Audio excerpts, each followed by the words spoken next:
आणि विशाळगडावर मलिक रेहानचा बेकायदेशीर उरूस। विशाळगडावर 28 ते 30 मे दरम्यान उरूसाचं आयोजन करण्यात आलंय। बेकायदेशीर उरूसाला प्रशासनानं परवानगी नाकारावी। हिंदी एकता आंदोलनाच्या कार्यकर्त्यांनी ही मागणी केली। संघटनेनं जिल्हाधिकारी कार्यालयावर या संदर्भात निदर्शनं केली। या कार्यकर्त्यांशी बातचीत केली अमरसिंग पाटील यांनी। महाराष्ट्रातील गड किल्ल्यांच्यावर अतिक्रमण करावं यासाठी हिंदुत्ववादी कार्यकर्ते आक्रमक आहेत। गेल्या काही वर्षापासून हिंदू एकता आंदोलन कार्यकर्ते हे आक्रमक होते। आता विशाळगडावर पुन्हा एकदा उरुसाची तयारी चालू आहे। आपल्याबरोबर बोलण्यासाठी माझे आमदार नितीन शिंदे, काय सांगाल उरुस झाला तर काय कराल?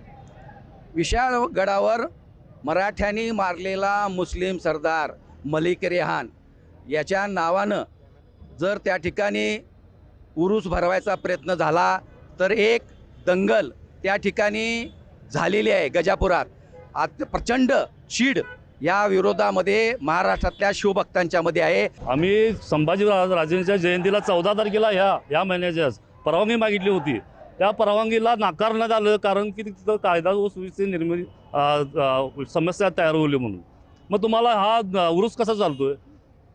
शिवराज्याभिषेकाला आम्ही परवानगी मागितली, निवेदन दिलं तर आम्हाला नाही म्हणून सांगितलं। परत तो कायदा सुव्यवस्थेचा विषय आणि आता मग ह्याला कशी काय परवानगी देत आहे? मग आमची परवानगी द्या, आम्हाला पण परवानगी द्या, आम्ही जातो हजारोच्या संख्येने तिथं। मुख्यमंत्र्यांनी सुद्धा एक जाहीरनामा काढला की 31 मे पर्यंत आम्ही सर्व गड किल्ले अतिक्रमण मुक्त करू, पण असं काहीच होत नाही। निवडणुका आल्या की हे मुद्दे वर काढून सरकार आमच्या तोंडाला पानं पुसते आणि आहे असंच चालू आहे। गड किल्ल्यांवरती अतिक्रमण पण होतच राहते। तिथं उरसाला बाकीच्या गोष्टींना परमिशन मिळते, पण आमचे काही हिंदूंचे कार्यक्रम असले की गडावरती जायचं नाही, कायदा सुव्यवस्था धोक्यात येतो। मग यावेळी कुठं कायदा व्यवस्था जातो, असा आमचा प्रश्न आहे। अमरसिंह पाटील, जय महाराष्ट्र, कोल्हापूर।